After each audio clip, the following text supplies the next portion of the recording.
What's going on, people? Welcome back to the United Stand. My name is Maud and I am here for the road trip. Manchester United are playing Fulham today at 4:30. There will be a build-up show at 2:30, so make sure you check it out. I'll be there with Tull and we're going to talk about the whole game. We're talking about loads of different things, so if you're watching this video, make sure you check out the build-up show at 2:30. But today, we're going to go over the whole Fulham game. We're going to even review the Arsenal and United game, because there's a couple things in there that we can talk about to really get us a bit of an understanding of how today's game is going to go. We're also going to talk about Ruben Amorim, some of the quotes that he released a few days ago, and at the end we're going to do a predicted 11. So make sure you stay in on the video, make sure you liking, commenting, and make sure you stay interactive. Let us know everything that you think on my opinions, and also I want to know your opinions on Manchester United versus Fulham. So the first thing that I really want to talk about is, let's review the Arsenal game. Let's go back and let's look at how that went. Now, I know a lot of you people would agree and say that there was huge improvements, huge positives, which I think is the best thing to take out of it. Yes, there were obviously negatives. The goal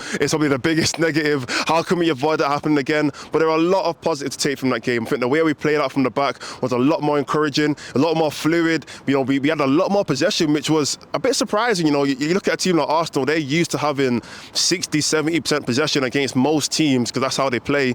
But you know, United came and we actually dominated the game and controlled it in the way we wanted to. So there are huge positives there. I mean, we look at particular players. I look at a player like Mbeumo.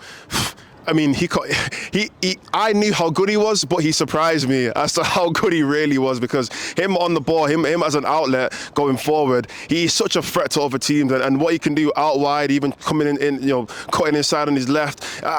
It's only a matter of time before he gets a goal, in my opinion, and hopefully today might be the day that he does that. But there's also a few other players in there that I really want to highlight. I think Luke Shaw, in fact, the whole defence, I was going to say Luke Shaw, but Luke Shaw, De Ligt and Euro all had very, very good games, and the player that I really want to touch on first of all is De Ligt. I mean, what he was able to do in silencing Gyökeres, I don't think Gyökeres has recovered since that game. I don't think he's even, you know, he's got his energy back, because the way De Ligt had him had a chokehold, he pretty much silenced him out of the game, and we're going to need that again from, in my opinion, the leader of that defence. But also I want to give a shout out to Luke Shaw, because I think he had a very, very good game, and for a player that I've been very critical of, he actually proved me wrong. You know, and I can hold my hands, and I always say this, I don't mind saying, you know, when a player does work very well. Luke Shaw had an amazing game, but look, I think the Arsenal game was a highlight as to what we can do, and it highlights the positives and what we should be trying to do and aim for going forward in the season. Now, if we look at the negatives, the goalkeeper. I mean, that is pretty much the main negative in my opinion.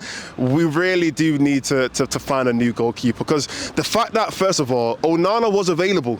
You know, a lot of people say that, oh, but Bayern only played because Onana's been injured. No, he was available. You know, Amorim did mention it before that Onana could play, and he did mention it in his press conference a couple of days ago that Onana is still fit to play. You know, so he's been fit and he still is fit. So, I mean, the question is, who is going to start for us? I mean, let me know in the comments, who do you think is going to start today? Will it be Onana? Will it be Bayern?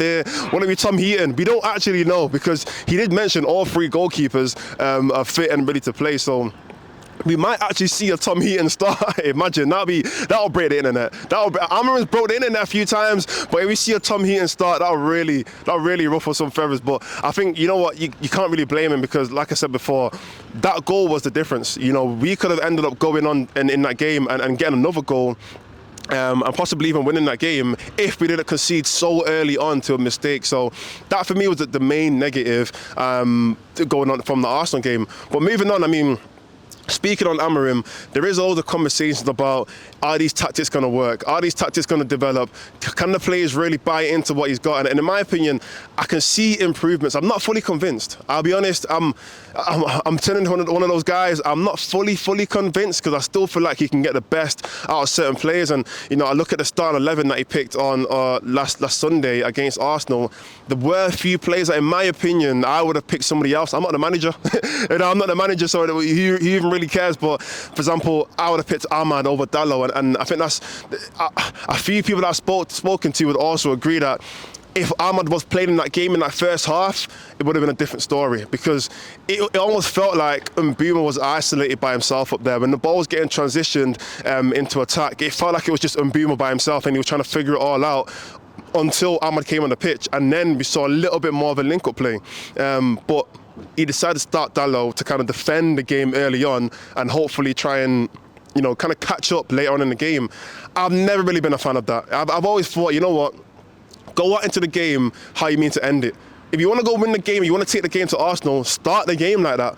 Start the game with the players that you feel like can do that. Don't start off defensively and kind of just predict that Arsenal are going to dominate the game, and you're going to have to hold yourself back and kind of hold them off for most of the game, and then hopefully in the 70th minute, 80th minute, or 60th, 70th minute, you're going to bring on some subs to change it. No, start the game how you want to end it. Start the game with the players that you want to see actually do something and make an impact on the final result. And in my opinion, Ahmad was a player to do that.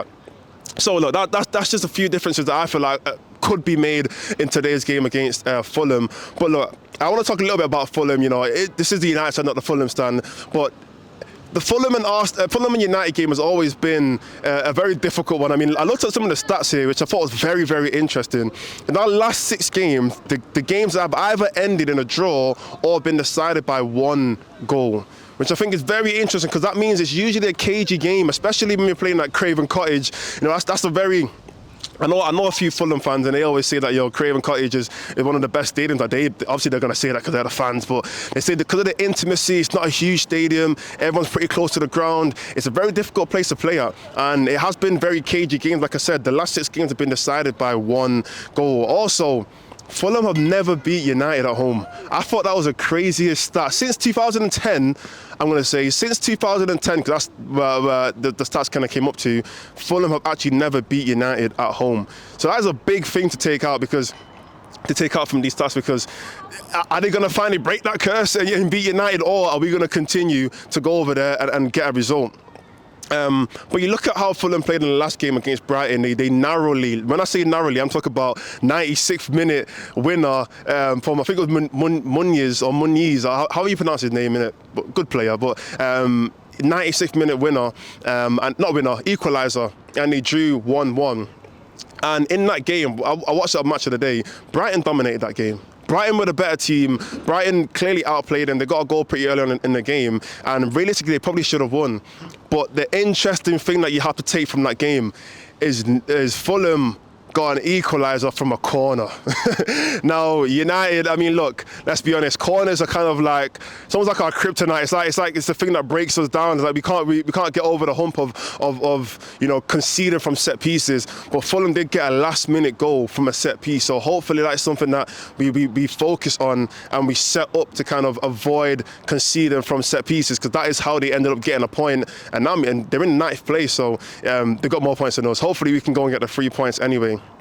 But look, I do think that United can go and get the win. Let me know in the comments. Let me know how you think the game's going to go. I do think it will be cagey, very back and forth. They do have some good players. They've got obviously Traore, who is a threat to any team. It don't matter how old Traore is or how long he's been playing. Traore is a threat to any team that he plays against. I think Iwobi's a very underrated player as well. I think last season he had a great season, and I think it's not always about how many goals and assists you put on the score sheet.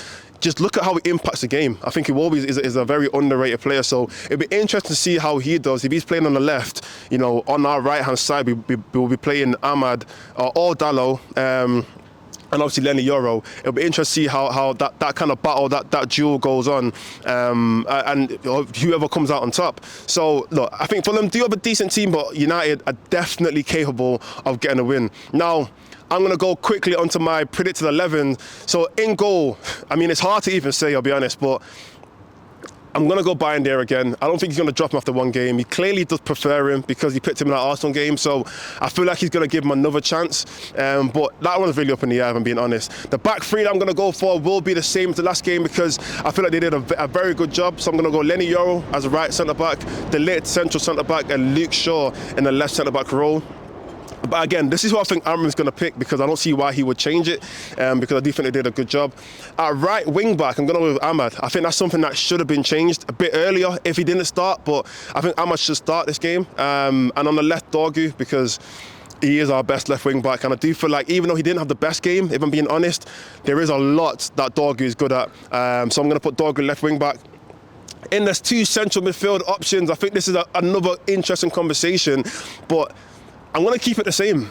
I'm going to...